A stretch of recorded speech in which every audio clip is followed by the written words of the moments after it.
अस्सलाम वालेकुम नाज़रीन, आप देख रहे हैं program the review Kamran Yusuf और शहबाज राना के साथ। द रिव्यू में हम पाकिस्तान की मईशत, खारजा अमूर और नेशनल सिक्योरिटी से जुड़े मामलों पर बात करते हैं। कल ईरान के वज़ीर खारजा Abbas Araghchi late night Pakistan पहुंचे थे और जिक्र तो हमने किया था, लेकिन जाहिर है कि उस वक्त तक वो पाकिस्तान पहुंचे नहीं थे, मुलाकातें भी नहीं हुई थी।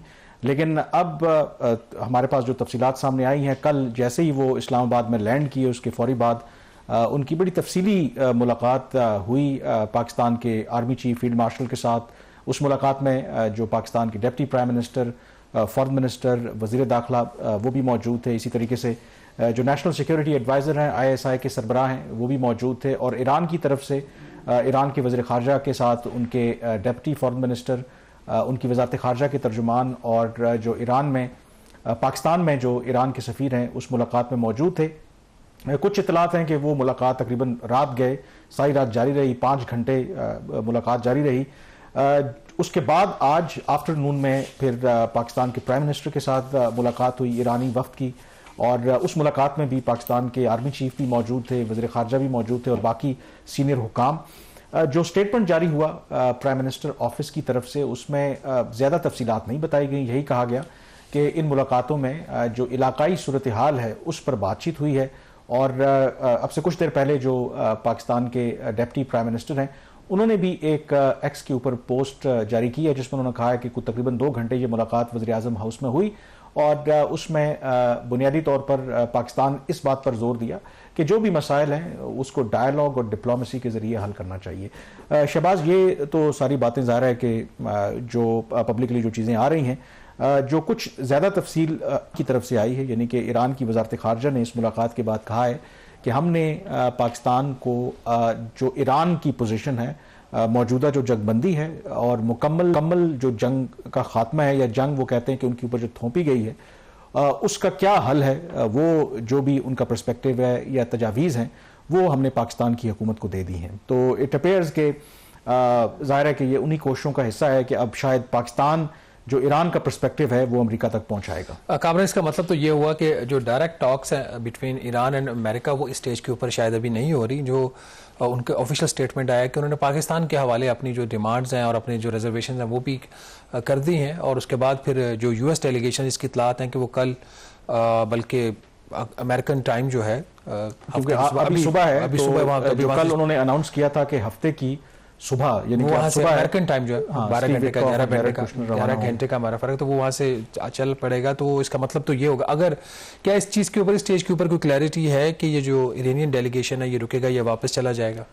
देखें, जो उनका शेड्यूल है उसके मुताबिक उन्होंने कहा था कि ये 3 मुल्की दौरा है उनका। वो इस्लामाबाद जाएंगे, मस्कत जाएंगे और मॉस्को जाएंगे। और जो प्लान के मुताबिक तो यही है कि वो यहाँ से फिर मस्कत और मॉस्को का उन्होंने विजिट करना है।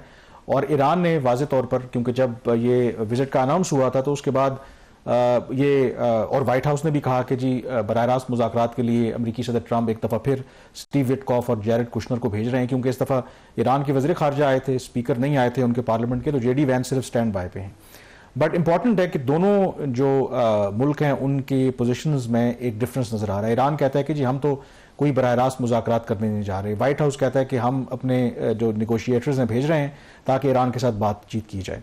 पाकिस्तान इस हवाले से वैसे ही बहुत ज़्यादा कुछ कह नहीं रहा, बट जो मेरी अपनी अंडरस्टैंडिंग है और जो भी इस वक्त जो चीज़ें चल रही हैं उसमें आई थिंक इस इम्कान को आप रद्द नहीं कर सकते। आई थिंक ये पहले बड़ा एक केयरफुली एक सारे प्रोसेस को अनफोल्ड किया जा रहा है। आप ये कह सकते हैं कि ईरान मुज़ाकरात कर भी रहा है and at the same time मुज़ाकरात नहीं भी कर रहा। यानी कि उन्होंने एक पोजीशन ली थी ना कि जब तक US नेवल ब्लॉकेड ख़त्म नहीं होता तो हम अमेरिका से बात नहीं करेंगे। वो पब्लिकली अगर आप देखें तो वो अमेरिका के साथ अभी बराह रास्त बातचीत नहीं कर रहे, लेकिन पाकिस्तान के ज़रिए वो बातचीत हो रही है। तो इसका मतलब है कि जो वो अगर आप सादा अल्फाज में आपको बताएं कि कान को इधर से पकड़ें या उधर से पकड़ें, बेसिकली बात तो एक ही है। ओमान मॉडल ऑफ टॉक्स था ना, वो दोबारा उन्होंने रिस्टोर किया, जिसमें डायरेक्ट तो नहीं इनडायरेक्टली मैसेजेस जो है वो कम्युनिकेट हो रहे हैं। लेकिन इसके अंदर जो इंपॉर्टेंट चीज़ है कि ये पॉसिबल है कि मसलन यहाँ से वो चले जाएंगे, क्योंकि टाइम डिफरेंस भी है ना। ये तो कल भी लोग ये कह रहे थे कि अगर ईरान के वज़ीर खारजा कुछ देर के लिए आए हैं तो बाय द टाइम अमरीकी वफ्द पहुंचेगा तो वो तो यहाँ पे होंगे ही नहीं। तो एक उसके अंदर सिर्फ हम ये तज्ज़िया ही पेश कर सकते हैं, not based on the information, कि पॉसिबल है कि ईरान के वज़ीर खारजा जब इस्लामाबाद से मॉस्को और मस्कत जाएंगे तो वहाँ पे तो उनको टाइम लगेगा, और वहाँ पर जो भी उन्होंने कंसल्टेशंस करनी है वो कंसल्टेशंस करने के बाद वो दोबारा मुमकिन है कि इस्लामाबाद वापस आ जाएं, और बाय दैट टाइम जो अमरीकी वफ्द है वो भी यहाँ पर आ जाए। जो मुझे लगता है, जो अगर आप सीक्वेंसिंग देखें, एक स्टेप वाइज जो है ना एक ट्रस्ट बिल्ड करने की मेरे ख्याल में कोशिश की जा रही है, और अगर इस सारे मरहले के दौरान कोई और हिकअप ना आया, कोई मिसहैप ना हुआ और कुछ चीज़ों के ऊपर अगर इतफाक हुआ तो देयर इज़ अ पॉसिबिलिटी कि बिल्कुल ये बराह रास्त मुज़ाकरात भी हो सकते हैं। एंड डोंट फॉरगेट, उसमें एक और जो बड़ा फैक्टर है, नेवल ब्लॉकेड तो अपनी जगह पे, जो ईरान को एक सबसे बड़ा कंसर्न था वो था अमरीकी सदर ट्रंप जो है वो बाज नहीं आते, चुप नहीं रहते, सुबह उठते हैं तो सुबह उठते ही कोई इंटरव्यू देंगे, ट्वीट करना शुरू कर देंगे। तो ये भी देखने की ज़रूरत है, अगर तो अगले 24 घंटे में अमरीकी सदर ट्रंप, उनका जो ट्रूथ सोशल है या तो खामोश रहता है, या अगर वो बात करते भी हैं तो कोई धमकी शमकी नहीं देते, तो इसका मतलब यह है कि डिप्लोमेसी जो है इज रियली टेकिंग शेप। तो इस पे भी हमें ट्रंप का जो ट्रूथ सोशल है ना उस पे भी नजर रखने की जरूरत है। वो अगर हमारे पास में होता तो हम आपको पता है ना क्या हाल करते हैं जब भी हमने खास काम करना हो। बहरहाल इसमें एक जो चीज़ अगर आप नोट करें कि जब से ये दोबारा सेकंड राउंड तो अभी उस तरीके से नहीं, लेकिन जो एक सिलसिला दोबारा शुरू हुआ है उसके बाद एक अनयूजुअल कामनेस है, बहुत ज़्यादा हॉस्टाइल स्टेटमेंट्स नहीं आ रही। कल जो वज़ीर जंग की तरफ से भी जो उनकी स्टेटमेंट्स थी वो एक यूजुअल जो रेटोरिक था उससे ज़्यादा वो नहीं था, और ईरान की तरफ से भी उस तरीके से हॉस्टाइल स्टेटमेंट्स नहीं आ रही। तो क्या ये एक हम कह सकते हैं स्टेज के ऊपर ये एक प्री कंडीशन थी कि ईरान का जो वफ्द पाकिस्तान आएगा, अपनी जो भी पोजीशन है वो पाकिस्तान को कम्युनिकेट करेगा, उसके बाद अमेरिकन वफ्द पाकिस्तान जो है वो पहुंचे, जिसमें एक चीज़ अभी भी क्लियर नहीं है कि दोनों जो है वो यहाँ पे मुलाकात इस स्टेज के ऊपर, इस मौके के ऊपर करते हैं या फिर ईरान के जो वज़ीर ख़ारजा दोबारा वापस आएंगे और स्पीकर भी। तो ये जो अनयूजुअल कामनेस है, ये पार्ट ऑफ आपको एक मेथड इसके तहत नजर आ रहा है, या ये बस एक जो इवेंट्स आफ्टर इवेंट्स हो रहे हैं? मेरा ख्याल है कि there is definitely a method. बुध को जब मुज़ाकरात इस्लामाबाद में दूसरा दौर नहीं हुआ था, ईरान का वफ्द अचानक जब नहीं आया तो उस वक्त एक मायूसी थी, लेकिन उसके बाद मेरे ख्याल में जो बैक चैनल्स थे उनको एक्टिवेट तो किया गया, और साथ फिर मेक श्योर किया गया कि जो भी पसे पर्दा बातचीत हो रही है मेक श्योर के एक तो लीक ना हो और कुछ ऐसे स्टेटमेंट्स ना आए जिसकी वजह से मामला जो है वो खराब हो। तो मेरा ख्याल है जो डिप्लोमेसी के अंदर ना बाज़ दफ़ा जितनी बयानात की अहमियत होती है उससे कहीं ज़्यादा सम टाइम ये भी होता है कि आप क्या नहीं कह रहे, या खामोशी की उससे भी कहीं ज़्यादा अहमियत होती है। इसलिए मैंने कहा कि ट्रंप का जो ट्रूथ सोशल है या जो इंटरव्यूज़ वगैरह देते हैं उस पर नज़र रखने की ज़रूरत है। एंड डोंट फॉरगेट जो लेबनान इसराइल की जंगबंदी है उसको भी अगर आप देखें 3 हफ्तों के लिए अगर एक्सटेंड किया है तो वो कोई आइसोलेशन में नहीं हो रहा। कामरान, वैसे यहाँ पे एक आपकी भी रेपुटेशन का सवाल आ गया है, तो आपकी रेपुटेशन तो ये बिल्ड होगी ना कि जो इस वक्त ये जंग चल रही है कि खबर आपके पास होती है और आप बड़ी सोच समझ के नपे तुले अंदाज में खबर देते हैं, तो अभी तक आपने अपने नपे तुले अंदाज में खबर नहीं दी। नहीं, देखें जो भी रियासत है या जो भी लोग इस प्रोसेस में इन्वॉल्व है उनका अपना काम है, और they are well within their right के ठीक है एक सेंसिटिव मामला है वो चीज़ें करनी है। हम जो हैं एज ए जर्नलिस्ट, आपका क्या काम है? ऑब्वियसली आपका काम है कि जो भी खबर किसी तरीके से जहाँ से भी हो आप तक पहुँचाना। तो जाहिर है कि बहुत से अब इतना अरसा अगर आपको हो जाए काम करते हुए, and some time I am sure कि हमारे कई दोस्त भी हैं वो कहते हैं कि अब मैं ये कहूँ कि ज़रूरी तो नहीं है कि आपको एक ही सोर्स से खबर आ रही है, मे भी अगर पाकिस्तान वाले बिल्कुल को खबर नहीं दे रहे तो then there are other people around, इसमें बहुत से पार्टीज इन्वॉल्व हैं, तो कहीं ना कहीं से कोई ना कोई कोशिश करके, और लोग जानना भी चाहते हैं, इसमें एक जेन्युइन इंटरेस्ट है। हम कुछ सेंसेशनलिज्म तो मैंने की नहीं, कोशिश की कि एक राइट पर्सपेक्टिव में कि एक चीज़ों में बिहाइंड द सीन क्या चीज़ें चल रही हैं, एक पिक्चर उसको डेवलप करने की कोशिश की जाए। और इनफैक्ट अगर आप कल जब ईरान के फॉरेन मिनिस्टर का ये विजिट का ऐलान हुआ तो उससे मैंने 1-2 घंटे पहले ये कुछ इंडिकेशंस मुझे मिली थी कि इनकरेजिंग साइंस हैं जो बैक चैनल चल रहे हैं। आप दफ्तर में बैठे हुए अचानक भागे तो मैंने कहा कामरान किधर गया, रिकॉर्डिंग कैसे होगी? तो ये क्या उसी वजह से आप गए थे कल? नहीं, जो भी जहां भी गए, बहरहाल पॉइंट उसके अंदर ये है, देखें अल्टीमेटली अगर ये जो देखें जो प्रोसेस है ना, स्टेक्स इसके अंदर बहुत हाई हैं, क्योंकि ये जो कॉन्फ्लिक्ट है समझने की जरूरत है कि इससे पहले जो कॉन्फ्लिक्ट्स होते रहे वो शायद अफेक्ट करते थे, उसका मैग्नीट्यूड बड़ा कम था। अब ये जो जंग है ईरान और अमेरिका की, और अगर दोबारा वो जाते हैं, आप इससे बेहतर जानते हैं ग्लोबल पीस तो अफेक्ट जो ग्लोबल इकोनॉमी है उसका जो हाल है, तो इसलिए हर जो मुल्क है, अगर आप देखें जो पाकिस्तान के प्राइम मिनिस्टर को या फॉरेन मिनिस्टर को कॉल करते हैं वो भी खबर जानने की कोशिश कर रहे होते हैं, वो पूछना चाहते हैं, कभी यूरोपियन यूनियन की फॉरेन पॉलिसी चीफ कर रही है, कभी कोई इटली की प्राइम मिनिस्टर कर रही है, कभी कहीं और से कॉल आ रही है।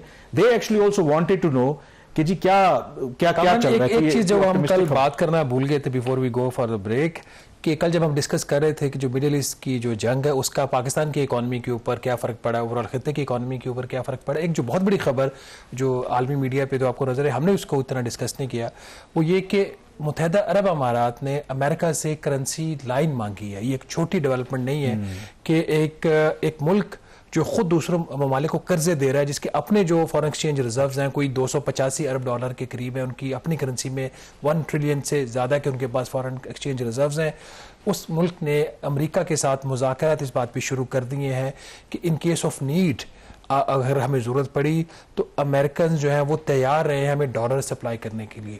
ये बहुत बड़ी डेवलपमेंट है, जो एक नॉर्मल एक इम्पैक्ट होता है ना वॉर का कि आपकी जो इकोनॉमी है उसको उसके ऊपर इम्पैक्ट आ रहा है, जिसे पेट्रो डॉलर कहते हैं ना, पेट्रो डॉलर इकोनॉमी चलने वाला, टूरिज्म के ऊपर चलने वाला, जो फाइनेंशियल हब बना हुआ था middle east, tip of the iceberg, tip of the iceberg. और वो मुल्क अगर अमेरिका के पास इमदाद के लिए पहुंच जाए, इन अ वे जो आप बेल आउट की बात कर रहे हैं कि अगर हमें जरूरत पड़ी तो हम अमेरिका से बेल आउट लेंगे, इसके ऊपर बातचीत शुरू हो गई है। ये एक छोटी चीज नहीं है और वो अपने आप को लॉन्ग टर्म क्राइसिस के लिए प्रिपेयर करें। अगर ये मुज़ाकरात नाकाम होते हैं तो अगर दुबई जैसा जो एक सिटी है, अबू धाबी और बाकी उनकी जो स्टेट्स हैं, अगर वो इस हालत में है, वो तैयारी कर रहे हैं, तो आप अंदाज़ा करें कि दुनिया के ममालिक जिसमें ख़ासतौर पर पाकिस्तान है, बांग्लादेश है, नेपाल है, जो इस खत्ते में है, जो फौरी तौर पर इम्पैक्ट हो रहा है। जापान अभी तक उसने आपको सिक्योर किया हुआ है, उसकी अच्छी खासी डिपेंडेंस है, चाइना की डिपेंडेंस है। अगर स्ट्रेट ऑफ हॉर्मूज एक तरफ बंद हो रहा है, उसके ऊपर जो अमेरिकन ब्लॉकेड है, कल चाइनीज़ अगर नेवी वॉरशिप्स आ जाते हैं अपनी फ्यूल सप्लाईज को सिक्योर करने के लिए, तो क्या होगा? तो ये एक बड़ी ही एक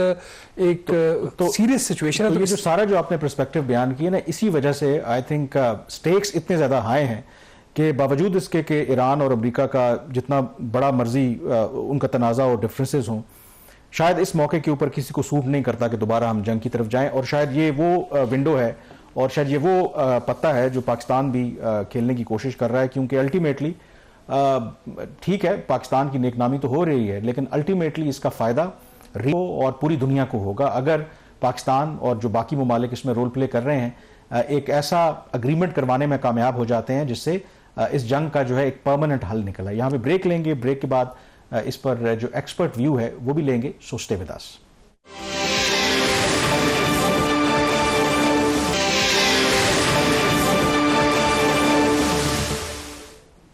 जी, ब्रेक के बाद एक दफ़ा फिर आपको खुशामदीद है। हमें ज्वाइन किया है जॉर्ज सलीम साहब ने, पाकिस्तान के फॉर्मर फॉरेन सेक्रेटरी हैं, और उनसे पूछते हैं ईरान के वज़ीर ख़ारजा का ये जो विज़िट है और अपना विज़िट मुकम्मल करने के बाद आप पाकिस्तान से तो चले गए हैं, तो जॉर्ज सलीम साहब आप इस दौरे को किस तरह से देखते हैं? क्योंकि आज से 3-4 रोज़ पहले जब मुज़ाकरात का अमेरिका और ईरान के दरमियान दूसरा दौर होते होते रह गया था, तो उसके बाद एक डिसअपॉइंटमेंट थी, शायद लोगों को लगा कि हम दोबारा एक दफ़ा फिर जंग की तरफ जा रहे हैं, लेकिन पाकिस्तान ने अपनी जो सिफारती कोशिशें हैं उसको जारी रखा और शायद उसका नतीजा है कि ईरान के वज़ीर ख़ारजा पाकिस्तान के दौरे पर आए, बड़ी उनकी डिटेल्ड मीटिंग हुई है पाकिस्तान की सिविल और मिलिट्री लीडरशिप के साथ।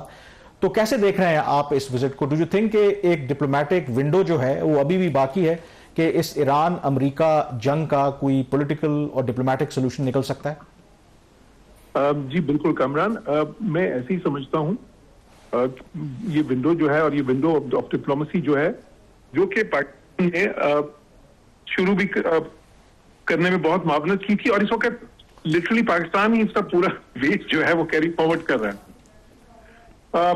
देखिए, एक बार तबाही के दहान करार की मेज लेके आना एक रिमार्केबल डिप्लोमेसी।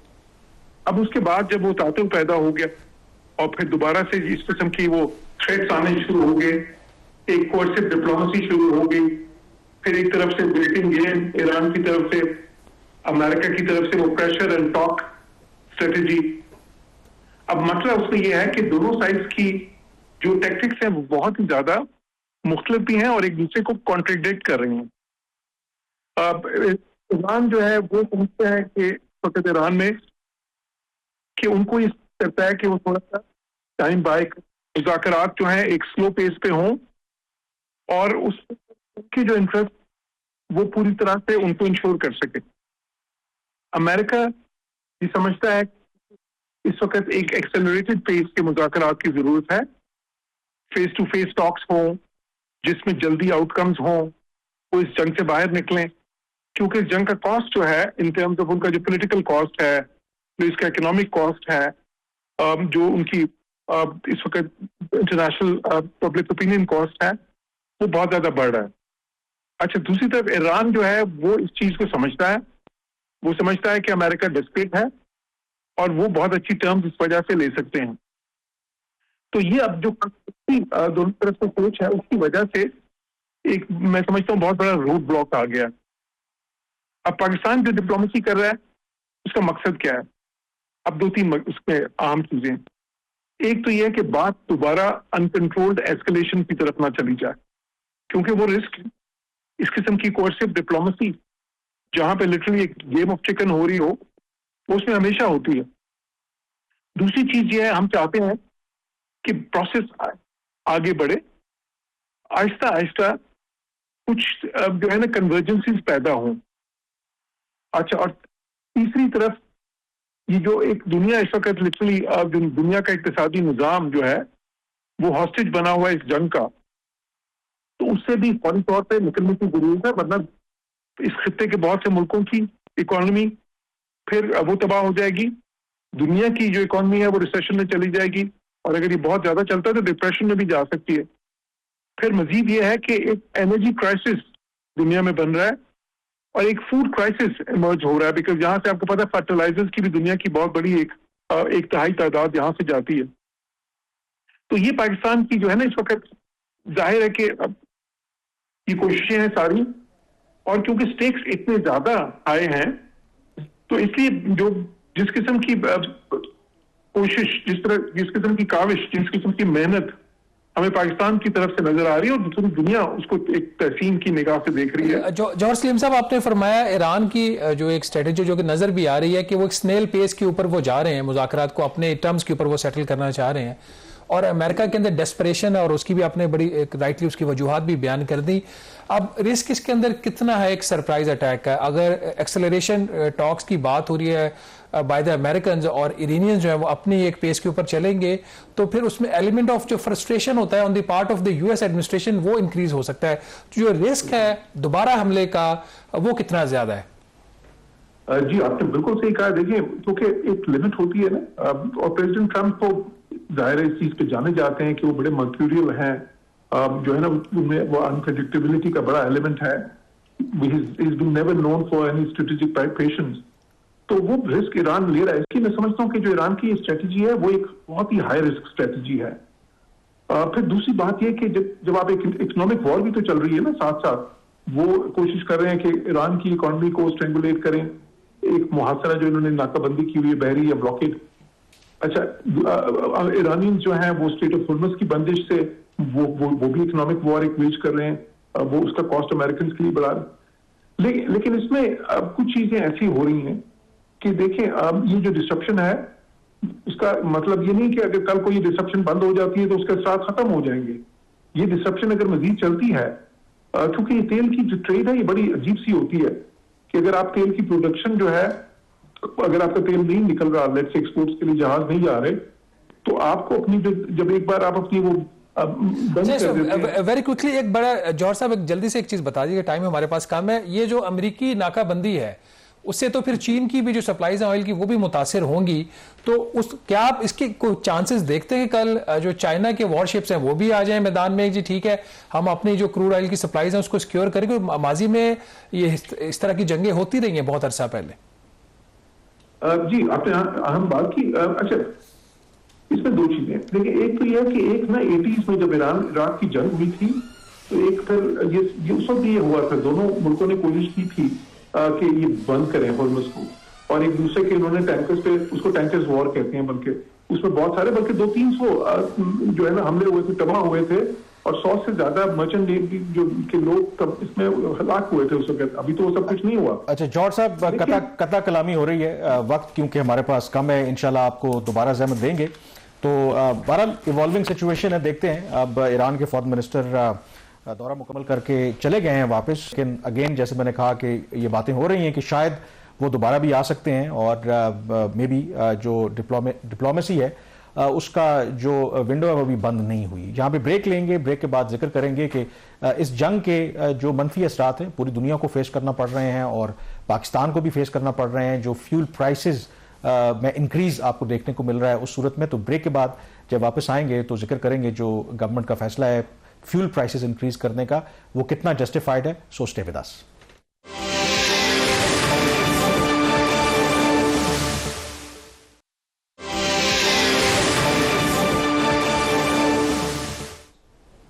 जी, ब्रेक के बाद एक दफ़ा फिर आपको खुशामदीद कहते हैं। ब्रेक से पहले भी हम जिक्र भी कर रहे थे कि कैसे ये जो ईरान अमेरिका जंग है इसकी वजह से पूरी दुनिया मुतासर हो रही है, और पाकिस्तान तो वैसे ही ईरान का नेबर है, और जो सबसे ज़्यादा जो इम्पैक्ट है वो जो तेल की कीमतों में इजाफा है उसकी सूरत में हमें देखने को मिल रहा है।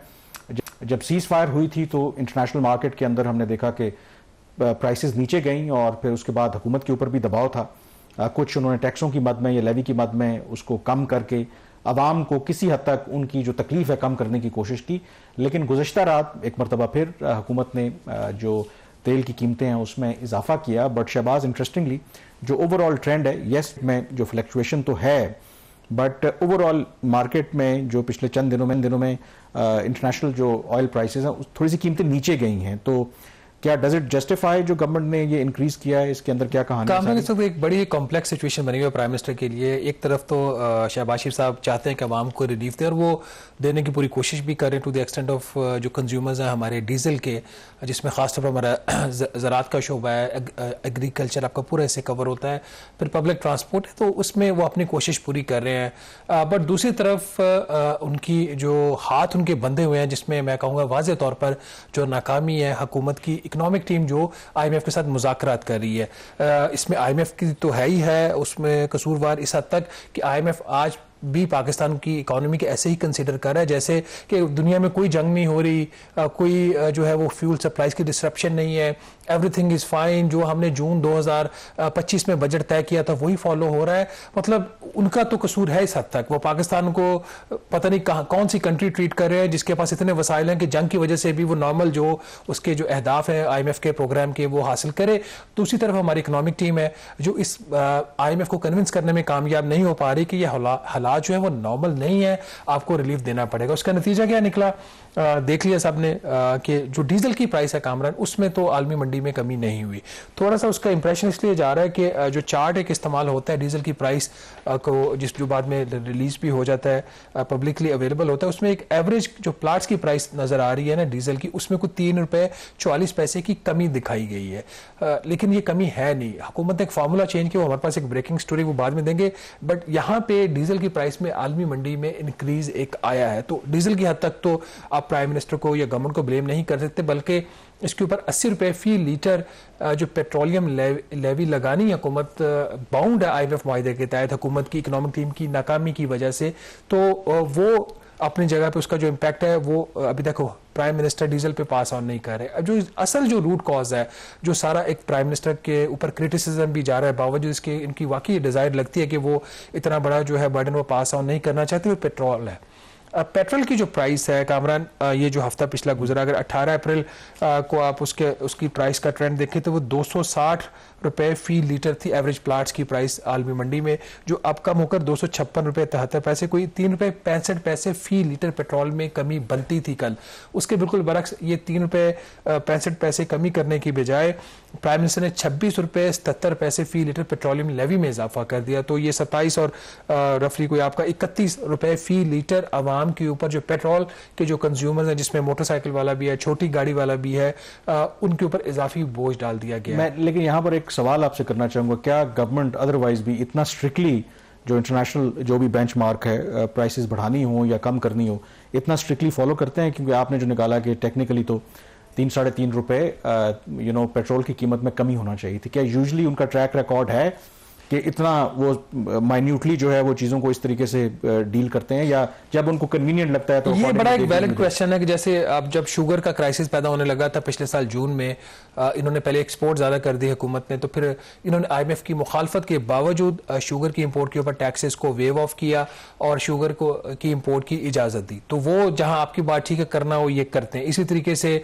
जो अखराजात इन्होंने करने हैं ये करते हैं। तो फिर ये जेन्युइन एक सवाल ये पैदा होता है। अब यहाँ पे कामरान मसला ये हो गया है कि आपका जो एक प्राइमरी बजट सरप्लस का एक हदफ है 3,400 अरब रुपए का हुकूमत ने तय किया हुआ IMF के साथ। ये तय हुआ था जून 2025। ये जो 3,400 अरब रुपए का हदफ है सरप्लस का, इसके पीछे जो नंबर्स इस्तेमाल हुए थे, FPR का जो टैक्स कलेक्शन थी वो 14,130 अरब रुपया होनी चाहिए साल। जो नॉन टैक्स रेवेन्यू है वो तकरीबन 5,000 अरब रुपए के करीब है, जिसमें पेट्रोलियम लेवी 1,468 अरब रुपए है। तो वो FPR जो है वो नाकाम रहा है। इसके ऊपर हम बड़ी डिटेल में पहले भी बात कर चुके हैं। FPR की जो टैक्स कलेक्शन है वो डाउनवर्ड रिवाइज के अगेंस्ट भी जो टारगेट है उनका कुछ 610 अरब रुपए का शॉर्टफॉल ऑलरेडी आ चुका है। अब इस पे जो FPR की मैनेजमेंट है वो कहती है कि हमारी टैक्स कलेक्शन के शॉर्टफॉल का पेट्रोलियम लेवी से कोई ताल्लुक नहीं। ये बात गलत है। देखिए ये बात इसलिए गलत है कि जो पेट्रोलियम लेवी आप part of the primary budget surplus के कैलकुलेशन में इस्तेमाल हुआ है ना, तो इधर से जो कमी आएगी उधर से उनके ऊपर एक बोझ है। तो वो एक ऐसी एक चीज में हुकूमत फंस गई है। और ना सिर्फ इस अगले साल के लिए भी, जो हमने कल के प्रोग्राम में बात की, अगले साल का भी जो प्राइमरी बजट का सरप्लस, प्राइमरी बजट सरप्लस है कि कर्जों के ऊपर सूद की अदायगी के बाद जो बाकी पैसा बचता है वो एक खास हद तक हुकूमत का जो रेवेन्यू है उसके वो होना चाहिए, ताकि हुकूमत का एटलीस्ट जो कर्जों की दलदल के अंदर पाकिस्तान फंसा हुआ है उससे ग्रेजुअली वो निकलना शुरू कर दे। तो अगले साल का भी 2,800 अरब रुपए का इन्होंने किया है। तो yes, you have a point here कि जहां पे इन्होंने करना हो तो कर लेते हैं, लेकिन मेरा ये ख्याल है कि IMF ने इस चीज के ऊपर काफी हुकूमत के ऊपर दबाव डाला हुआ है। इसके हवाले से नाज़रीन हमारे पास एक ब्रेकिंग स्टोरी भी है। मेरा ख्याल पहले यहाँ पे एक छोटी सी ब्रेक लेते हैं, जब ब्रेक के बाद वापस आएंगे तो आपको एक ब्रेकिंग स्टोरी देंगे कि अभी हुकूमत ने जो डीजल की कीमतें हैं वो कैसे उसका जो तयन होता है वो पहले कैसे होता था, अब कैसे होता है, जो फार्मूला में जो तब्दीली की गई है इससे क्या फायदा हुआ या नुकसान हुआ है, इसके ऊपर बात करेंगे एक छोटी सी ब्रेक के बाद।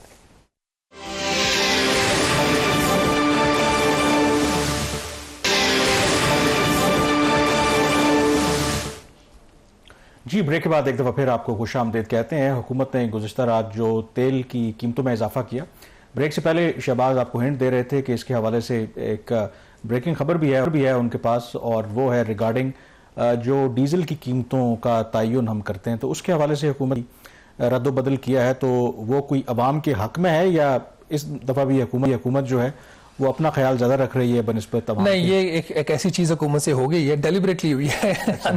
वो ये कि वाकई इसमें हुकूमत ने जो काम किया इसमें आवाम का फायदा तो है, लेकिन जिस किस्म का एक माहौल बना हुआ है तो आवाम जो है वो शायद उनको एतबार करने के लिए तैयार नहीं, एतबार करने के लिए भी और क्रेडिट देने के लिए भी तैयार ना हो।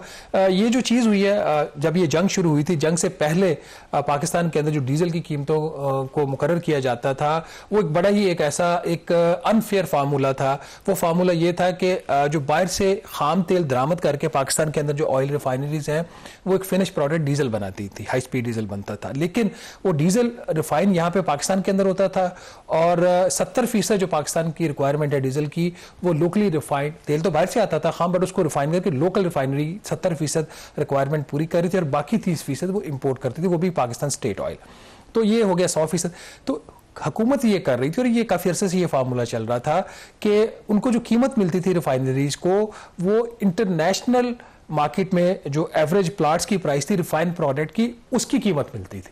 तेल यहां बनाया 70% रिक्वायरमेंट आपने यहां पे उसकी पूरी की, बट कीमत आपको आलमी मंडी की दी। ये सबसे पहले पॉइंट आउट किया था साबिक वजीर खजाना डॉक्टर मिफ्ता इस्माइल ने, तो उन्होंने इसके ऊपर ट्वीट्स भी किए, लिखा भी।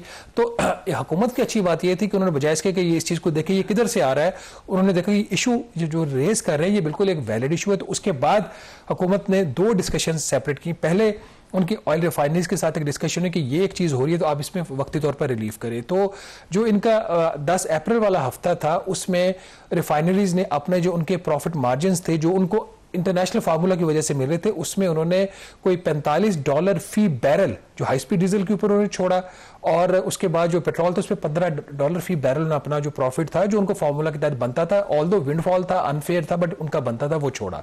और हुकूमत ने फिर फार्मूला तब्दील करके जो एक लोएस्ट प्राइस थी उस हफ्ते की जो इंटरनेशनल मार्केट के अंदर उसकी बेस के ऊपर एक प्राइस डिटरमिन कर दी, but that was one off. जो खबर हम नाज़रीन आपको दे रहे हैं वो ये है कि 18 अप्रैल को वफाकी काबीना ने जो हाई स्पीड डीजल है इसकी प्राइस मुकर्रर करने का जो फार्मूला है इसको तब्दील कर दिया है। अब जो बात मिफ्ता इस्माइल ने अपने ट्वीट्स के थ्रू हाईलाइट की थी जिसका कौम को आज फायदा होने जा रहा है बल्कि होना शुरू हो चुका है, उसके तहत अब जो डीजल की कीमत का तयन पाकिस्तान के अंदर होना शुरू हो चुका है वो जो एक इंटरनेशनल आपकी जो दुबई क्रूड की जो प्राइस होगी खाम तेल की वो बेस प्राइस बनेगी, बजाय इसके कि उसकी जो फिनिश प्रोडक्ट है एवरेज प्लाट्स की वो बेस अब नहीं बन रही।